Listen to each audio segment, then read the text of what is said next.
नमस्कार साथियों, आप सभी का बहुत बहुत स्वागत है आपके अपने YouTube चैनल एग्जामोफाइल पर।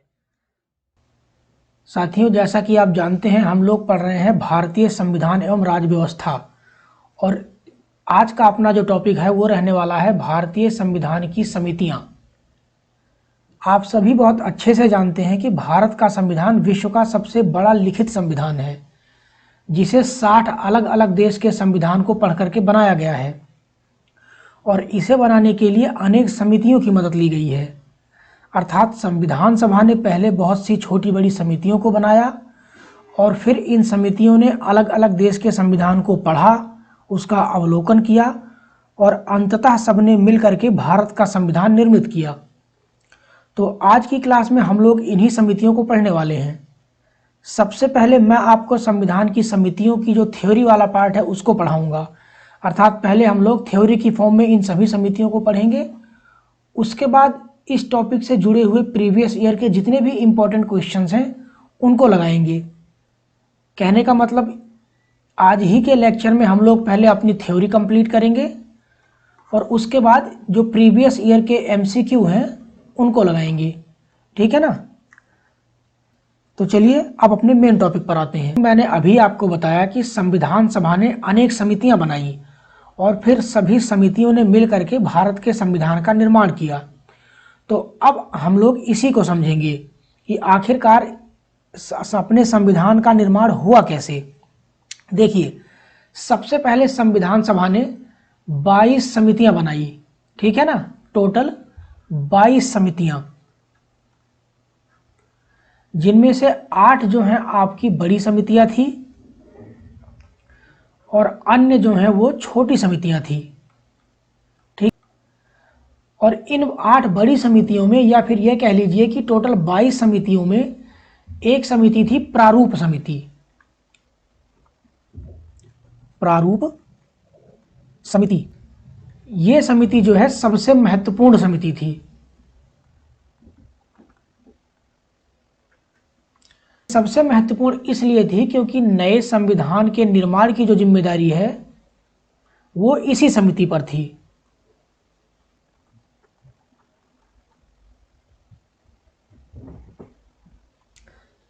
और वैसे भी आपने कभी ना कभी तो सुना ही होगा कि हमारे संविधान के जो निर्माता हैं वो डॉक्टर BR अम्बेडकर माने जाते हैं। तो अब आपके मन में एक सवाल उठना चाहिए कि अगर सबसे महत्वपूर्ण समिति प्रारूप समिति थी, इसी ने नए संविधान को बनाया है, तो फिर बाकी की जो 21 समितियां थी वो क्यों बनाई गई थी? बाकी 21 समितियों को बनाने का तात्पर्य क्या था? अब हम लोग इसी को समझेंगे। देखिए, सबसे पहले हम 2 समितियों का उदाहरण लेकर के समझते हैं। मान लीजिए पहली समिति है आपकी मौलिक अधिकार से संबंधित समिति। मौलिक अधिकार से संबंधित समिति। और दूसरी मान लेते हैं अपनी नागरिकता संबंधित समिति है। तो अगर हम मौलिक अधिकार से संबंधित समिति की बात करें तो इसने किया क्या कि इसने अनेक देश के संविधान को पढ़ा, उस पर विचार किया और उसके बाद अपने समाज और देश का अवलोकन किया और तब तैयार की एक रिपोर्ट।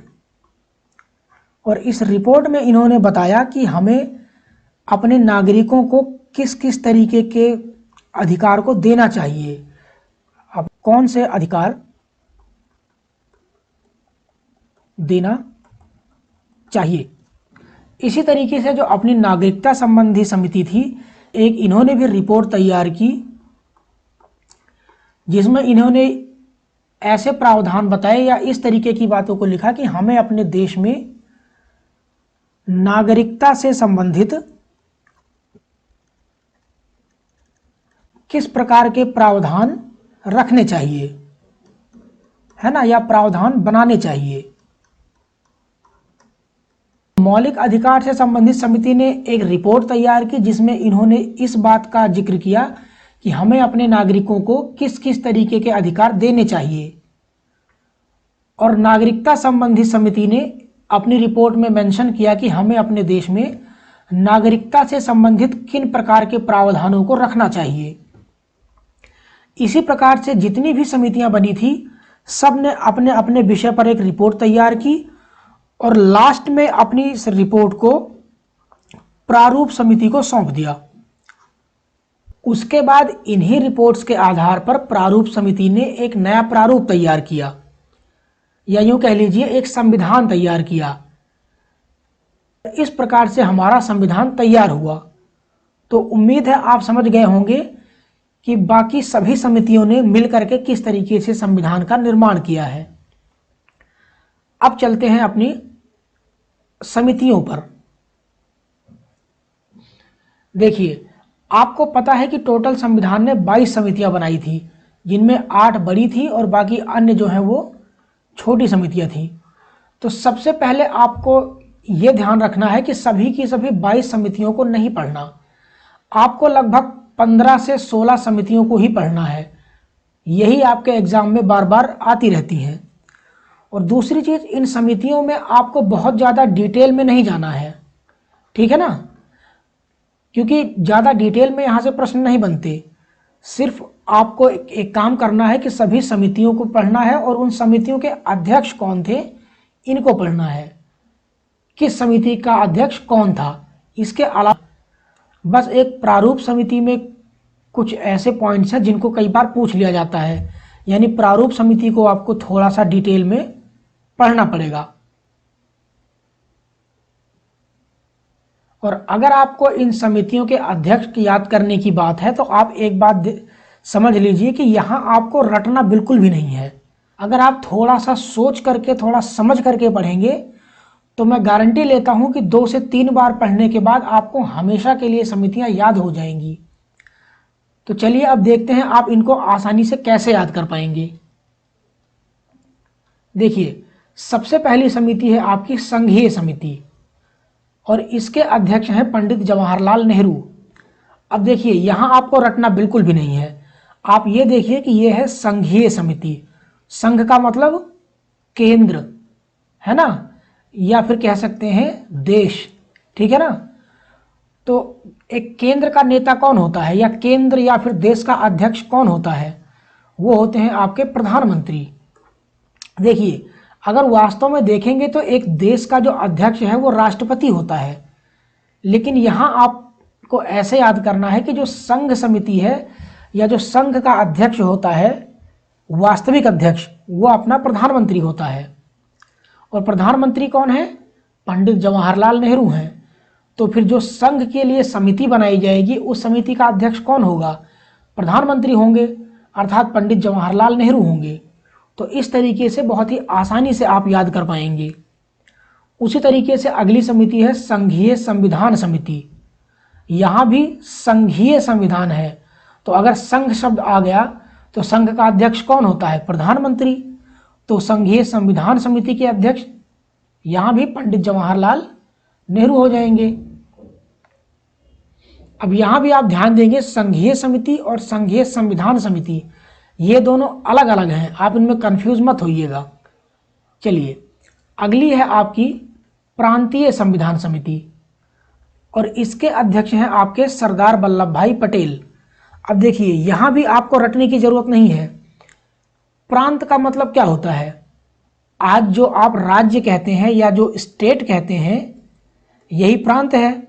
और आप बहुत अच्छे तरीके से जानते हैं कि स्वतंत्रता से पहले भारत में अनेक राज्य थे, या यूं कह लीजिए कि अनेक देशी रियासतें थी, है ना। और इन सभी रियासतों को एक करने का काम किसने किया? इनके एकीकरण का काम किसने किया? सरदार पटेल ने किया। तो अगर सभी प्रांतों को एकजुट करना है, उनके बारे में नियम बनाना है, उनको लेकर के कि किस तरीके से इन सभी प्रांतों को एक किया जाए, तो इससे जुड़ी हुई अगर कोई समिति बनेगी प्रांतों से जुड़ी हुई, तो उसका अध्यक्ष कौन होगा? सीधी सी बात है, पंडित सरदार वल्लभ भाई पटेल होंगे, ठीक है ना। तो जहां भी प्रांतीय संविधान की बात आएगी, प्रांतों की बात आएगी, वहां उसके अध्यक्ष हो जाएंगे सरदार वल्लभ भाई पटेल। तो अगली जो आपकी इंपॉर्टेंट समिति है वो है राज्यों से संबंधित समिति और इसके अध्यक्ष हो जाएंगे पंडित जवाहरलाल नेहरू। अब यहाँ अगर आप देखेंगे तो एक शब्द लगा हुआ है राज्य, और यहाँ आप ये समझ लीजिए कि राज्य का मतलब ये बिल्कुल नहीं है जो वर्तमान का राज्य है। वर्तमान के राज्य से इसका मतलब नहीं है। वर्तमान में आप देखते हैं एक है भारत देश और इसमें अनेक छोटे छोटे राज्य हैं, लेकिन स्वतंत्रता से पहले जो राज्य था उस राज्य का अर्थ था देश, ठीक है ना। और वैसे भी अगर आपने संविधान को पहले कभी पढ़ा हो तो आप पाएंगे कि जहां भी देश की बात होनी है वहां पर संविधान में राज्य शब्द लिखा हुआ है, और जहां आज के राज्यों की बात की जानी है वहां पर प्रांत शब्द का प्रयोग हुआ है। तो यहां राज्य का अर्थ है देश।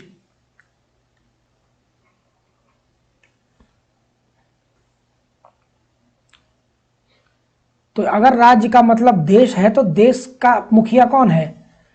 प्रधानमंत्री हैं, अर्थात नेहरू जी हैं। तो अगर देश से संबंधित कोई समिति बनेगी, यानी राज्यों से संबंधित कोई समिति बनेगी, तो उसका अध्यक्ष कौन होगा?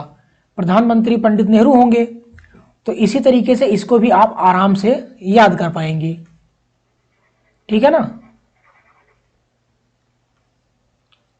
आगे चलते हैं। अपनी अगली जो समिति है वो है संचालन समिति, और संचालन समिति के अध्यक्ष हैं अपने डॉक्टर राजेंद्र प्रसाद।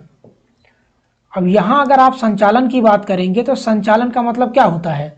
आप सभी जानते हैं, कार्रवाई को आगे बढ़ाना।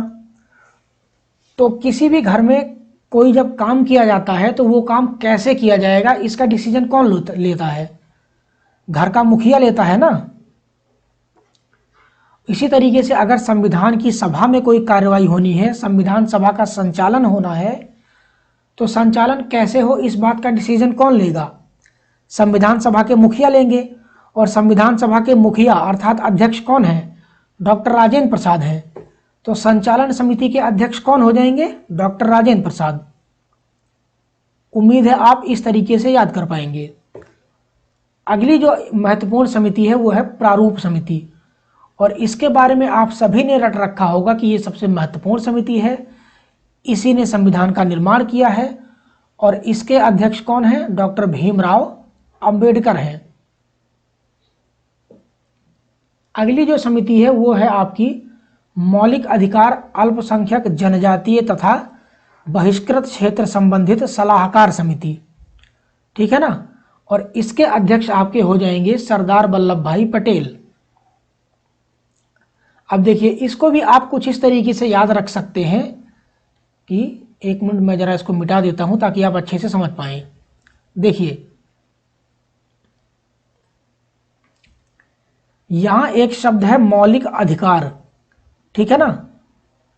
अगर आपसे कहा जाए कि आपको आपका अधिकार कौन दिला सकता है, अगर आपके साथ कोई नाइंसाफी हुई है, आपका अधिकार किसी ने अधिकार का हनन कर लिया है, तो आपके अधिकारों को कौन दिला सकता है? कोई ऐसा व्यक्ति जिसके पास ताकत हो, जो पावरफुल आदमी है, वही आपके अधिकारों को दिला सकता है। तो ताकतवर व्यक्ति कौन होगा? जो सरदार होगा वही ताकतवर होगा। सरदार का मतलब मुखिया होता है ना। तो जो सरदार होगा, जो मुखिया होगा, वही आपके अधिकार दिला सकता है। तो इसी तरीके से आप याद कर पाएंगे कि मौलिक अधिकार से संबंधित अगर समिति आ गई तो अध्यक्ष हो जाएंगे सरदार वल्लभ भाई पटेल। और दूसरी चीज यहां पर है मौलिक अधिकार अल्पसंख्यक जनजातीय तथा बहिष्कृत क्षेत्र संबंधित सलाहकार समिति। अगर बात की जाए सलाहकार समिति की, सलाह लेने की, तो आप सलाह किससे लेते हैं? किसी बड़े व्यक्ति से लेते हैं, मुखिया से लेते हैं, या फिर अपने बड़े भाई से लेते हैं, है ना। तो सलाहकार समिति का जब नाम आएगा तो आप कर देंगे वल्लभ भाई पटेल, ठीक। तो मौलिक अधिकार, आपको अधिकार एक ताकतवर व्यक्ति अर्थात सरदार दिलाएगा, और सलाह आप किससे लेंगे? अपने बड़े भाई से लेंगे। और वैसे भी देखिए, अल्पसंख्यकों के हितों की बात करनी हो, जनजातियों के हित की बात करनी हो, या जो बहिष्कृत क्षेत्र हैं उनके हित की बात करनी हो, तो इसके लिए किसी ताकतवर व्यक्ति को आना पड़ेगा, है ना। जब तक कोई ताकतवर व्यक्ति नहीं आएगा तब तक इनके हितों को नहीं साधा जा सकता। तो ताकतवर व्यक्ति कौन है? सरदार वल्लभ भाई पटेल। आप इस तरीके से इनको याद कर सकते हैं। इसके अलावा आप देखिए कि जो अपनी ये समिति है, कौन सी? ये मौलिक अधिकार अल्पसंख्यक जनजातीय तथा बहिष्कृत क्षेत्र संबंधित सलाहकार समिति जो है, ये एक बहुत बड़ी समिति है ना। इसके कंधों पर बहुत सारी जिम्मेदारी है। आप देख ही रहे हैं कि मौलिक अधिकार भी है, अल्पसंख्यक मामले भी हैं, जनजातीय या आदिवासी मामले भी हैं, बहिष्कृत क्षेत्र भी है। तो इनकी मदद करने के लिए 2 उप समितियां बनाई गई थी। एक थी मौलिक अधिकार की उप समिति, जिसके अध्यक्ष बनाए गए थे JB कृपलानी, और दूसरी थी अल्पसंख्यक मामलों की उप समिति, और इसके अध्यक्ष थे अपने HC मुखर्जी। ठीक है ना, तो आप इनको भी याद रखेंगे। इसके अलावा अपनी आखिरी जो बड़ी समिति थी वो थी प्रक्रिया एवं नियमन समिति, प्रक्रिया एवं नियमन समिति, और इसके अध्यक्ष हो जाएंगे डॉक्टर राजेंद्र प्रसाद। अब यहाँ भी एक ट्रिक याद कर सकते हैं। ट्रिक क्या, ये फैक्ट है कि किसी भी, देखिए, संविधान सभा के अंदर किस प्रकार की प्रक्रिया अपनाई जाएगी, क्या क्या नियम लागू किए जाएंगे, इसका निर्णय कौन करेगा? जो संविधान सभा का अध्यक्ष है ना, अध्यक्ष ही ये निर्णय लेगा ना कि संविधान सभा में क्या प्रक्रिया अपनाई जाएगी और कैसे नियम लागू किए जाएंगे। और अध्यक्ष कौन है संविधान सभा का? डॉक्टर राजेंद्र प्रसाद हैं। तो इसलिए प्रक्रिया एवं नियमन समिति के अध्यक्ष कौन हो जाएंगे? डॉक्टर राजेंद्र प्रसाद। ये हो गई आपकी सभी 8 की 8 बड़ी समितियां। उम्मीद है कि आप जैसे मैंने बताया है उस तरीके से बहुत आसानी से इन्हें याद कर पाएंगे। अब चलते हैं अपनी कुछ छोटी समितियों पर। अब अगर आप छोटी समितियों की बात करेंगे तो बहुत सारी छोटी समितियां बनाई गई थी, लेकिन आपको सिर्फ ये 6 समितियां याद करनी है। इनके अलावा शायद ही कहीं से प्रश्न कभी पूछा जाए।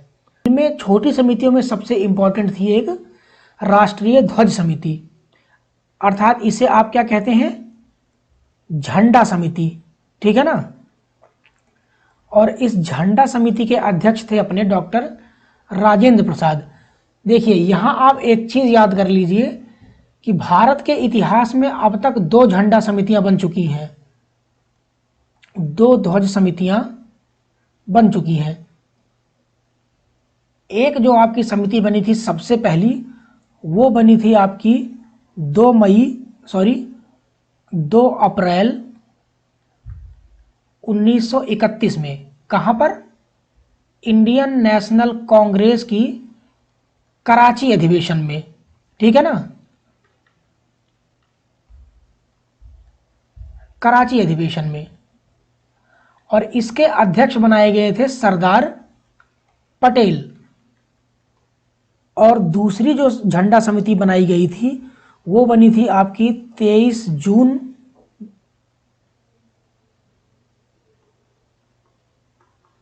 1947 को। इसे हम लोग तदर्थ झंडा समिति या फिर संविधान निर्मात्री परिषद की झंडा समिति के नाम से जानते हैं। इसके अध्यक्ष बनाए गए थे डॉक्टर राजेंद्र प्रसाद। आप यहां पर एक बात बहुत अच्छे से ध्यान में रख लेंगे कि भारतीय इतिहास में सिर्फ 2 ही झंडा समिति बनी है। एक 2 अप्रैल 1931 को बनी थी। कहां पर बनी थी? भारतीय राष्ट्रीय कांग्रेस के कराची अधिवेशन में, जिसके अध्यक्ष बनाए गए थे सरदार पटेल। और दूसरी जो आपकी झंडा समिति बनी थी वो बनी थी 23 जून 1947 को, जिसे तदर्थ झंडा समिति या फिर संविधान निर्मात्री परिषद की झंडा समिति कहते हैं। और इसके अध्यक्ष थे डॉक्टर राजेंद्र प्रसाद। इसके अलावा ना तो तीसरी कोई झंडा समिति बनी है और ना ही इनके अलावा कोई इसका अध्यक्ष रहा है।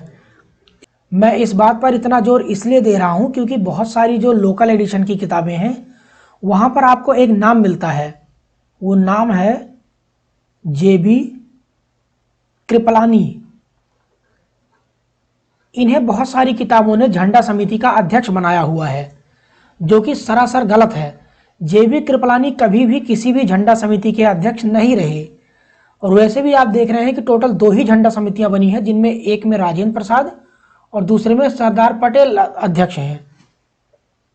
तो आप इस चीज को याद रखेंगे कि JB कृपलानी किसी भी झंडा समिति के अध्यक्ष नहीं रहे।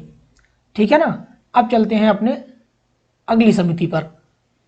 अगली समिति है कार्य संचालन समिति।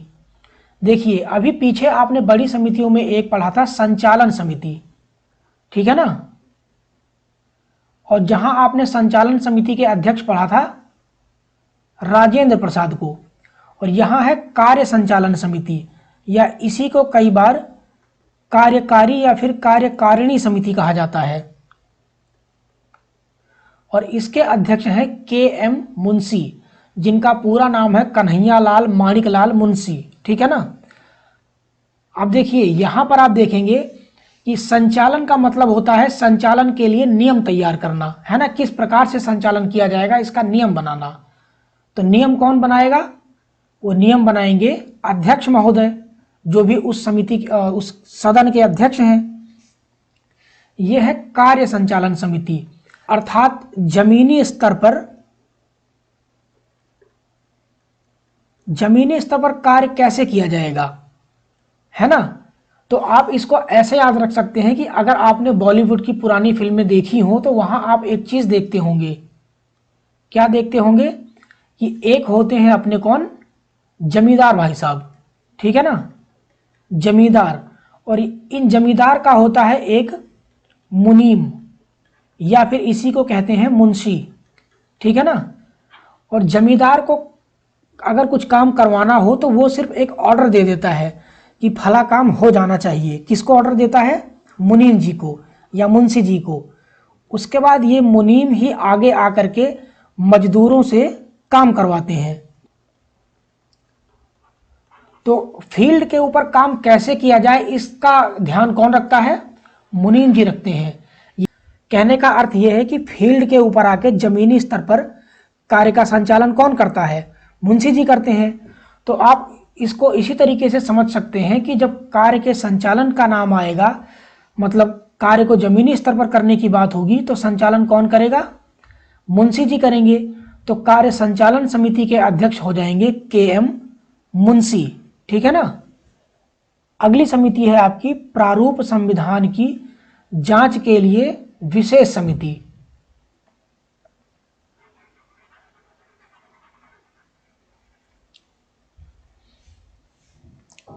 और इसके अध्यक्ष हैं अपने अल्लादी कृष्ण स्वामी अय्यर, ठीक है ना।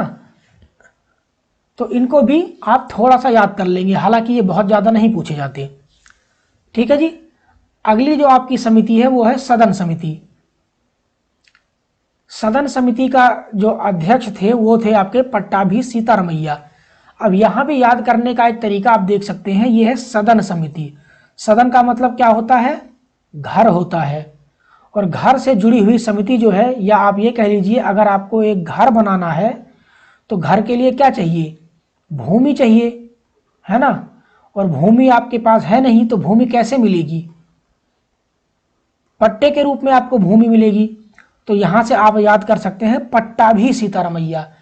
पट्टाभी से पट्टा देखिए, पट्टे से आपको भूमि मिली और भूमि से आपने बनाया घर, अर्थात सदन। तो सदन समिति के अध्यक्ष कौन हो जाएंगे? आपके पट्टाभी सीतारमैया हो जाएंगे। अगली समिति है सर्वोच्च न्यायालय संबंधी समिति। और सर्वोच्च न्यायालय संबंधी समिति के अध्यक्ष हैं आपके एस वरदाचारी। और एक है नागरिकता संबंधी समिति।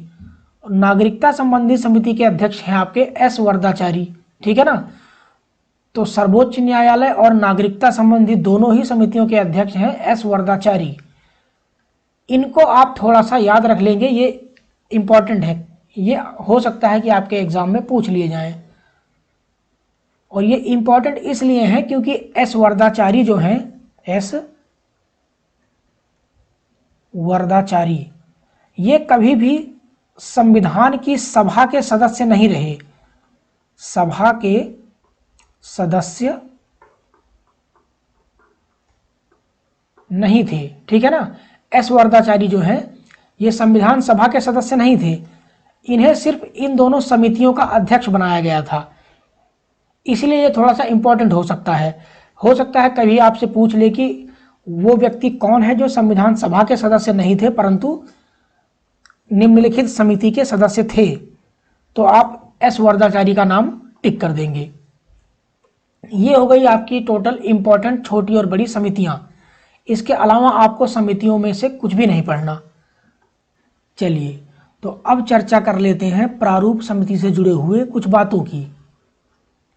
देखिए, भारतीय संविधान निर्माण के लिए कुल 22 समितियां बनाई गई थी, जिनमें 8 बड़ी तथा अन्य छोटी समितियां थी। ये मैंने आपको पहले ही बता दिया है। इन सभी समितियों में प्रारूप समिति सबसे महत्वपूर्ण थी, क्योंकि इसी पर संविधान के निर्माण की जिम्मेदारी थी। ये भी आप अच्छे से जानते हैं। इसके अध्यक्ष डॉक्टर भीमराव अंबेडकर थे तथा इसमें अन्य सदस्य शामिल थे, अन्य 6 सदस्य शामिल थे। अर्थात प्रारूप समिति में टोटल 7 सदस्य थे। इस समिति का गठन 29 अगस्त 1947 को किया गया तथा 21 फरवरी 1948 को समिति के प्रथम प्रस्ताव को प्रकाशित किया गया। उसके बाद अक्टूबर 1948 में इसके दूसरे प्रस्ताव को प्रकाशित किया गया। यहां आप देख रहे हैं एक शब्द आया हुआ है प्रकाशित। इसका क्या अर्थ है, चलिए थोड़ा सा समझते हैं। देखिए, आप सभी को पता है कि संविधान के प्रारूप को अंतिम रूप से किसने तैयार किया? प्रारूप समिति ने तैयार किया। अब जब प्रारूप को तैयार कर लिया गया तो इसका प्रकाशन किया गया, ठीक है ना, इसको पब्लिश किया गया, ताकि जितने भी संविधान सभा के सदस्य हैं वो इस प्रारूप को, इस प्रस्ताव को पढ़ें। जो भी संविधान तैयार हुआ है उसको पढ़ें और पढ़ करके उनके जो भी विचार हैं उसको बताएं। अर्थात अगर संविधान के इस प्रस्ताव से ये लोग सहमत हैं तो अपनी सहमति दें, अगर इसका विरोध करना चाहते हैं तो अपना विरोध दर्ज करवाएं, अपनी आपत्ति दर्ज करवाएं, या फिर कुछ सुझाव देना चाहते हैं तो अपने सुझाव दें, ठीक है ना। इसीलिए इस प्रारूप को पब्लिश करवाया गया, इन सभी सदस्यों के लिए अवेलेबल करवाया गया और इसको प्रकाशित किया गया एक 21 फरवरी 1948 को और दूसरे को अक्टूबर 1948 में। और संविधान का प्रारूप तैयार करने में 6 माह का समय लगा, जिसमें कुल 141 बैठकें हुई। आप यहाँ पर देखेंगे ये जो 6 माह का समय और 114 बैठकें हुई हैं, ये प्रारूप समिति ने लगाया है। मतलब जो आपकी प्रारूप समिति है इसने 6 माह का समय और 114 बैठकें ली हैं। ये टोटल संविधान की बात नहीं हो रही है, क्योंकि टोटल संविधान के लिए आप जानते हैं कि 2 वर्ष 11 माह और 18 दिन का समय लगा है और इनमें टोटल 12 अधिवेशन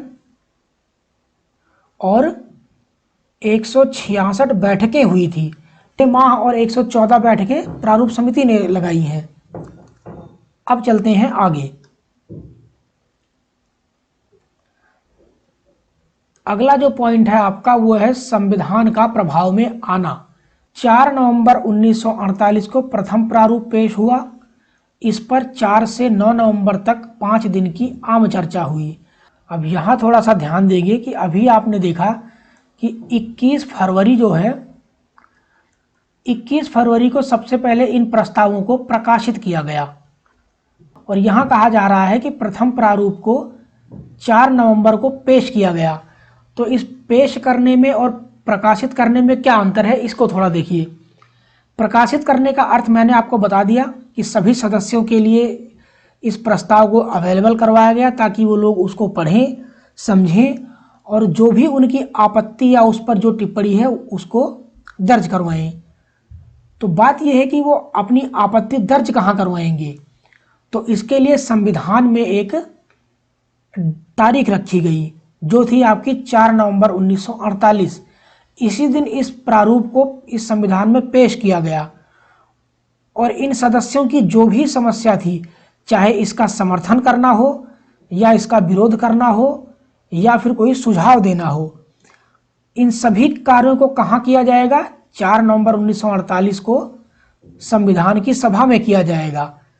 तो इसीलिए इन सभी आपत्तियों को दर्ज वगैरह करवाने के लिए या इस पर बहस करने के लिए 4 नवंबर 1948 को प्रथम प्रारूप पेश हुआ और 4 से लेकर के 9 नवंबर तक 5 दिन इस पर आम चर्चा हुई।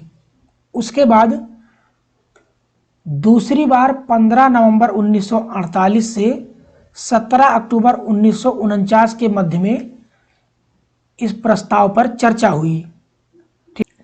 और ये जो आपकी दूसरी चर्चा है, ये सबसे लंबी चर्चा थी। देख रहे हैं आप, पहली में सिर्फ 5 दिन तक आम चर्चा हुई, लेकिन दूसरी में लगभग 1 वर्ष तक बहस चलती रही। 15 नवंबर से 1948 से लेकर के 17 अक्टूबर 1949 तक। उसके बाद तीसरी बार 14 नवंबर 1949 से लेकर के 26 नवंबर 1949 तक इस पर चर्चा हुई। 26 नवंबर 1949 को इसे अंतिम रूप से पास कर दिया गया। अर्थात इसी 26 नवंबर 1949 को संविधान को अंगीकृत कर लिया गया, यूं कह लीजिए कि अपना लिया गया। और 26 नवंबर को अपनाए गए इस संविधान में एक प्रस्तावना, 22 भाग, 8 अनुसूचियां तथा 395 अनुच्छेद शामिल थे। और यहाँ पर आपका जो संविधान की समितियों से जुड़ा हुआ थ्योरी वाला पार्ट है वो आपका कंप्लीट होता है। एक चीज़ बचती है जो आपकी प्रारूप समिति है, उसके सदस्यों को अभी तक हमने नहीं पढ़ा।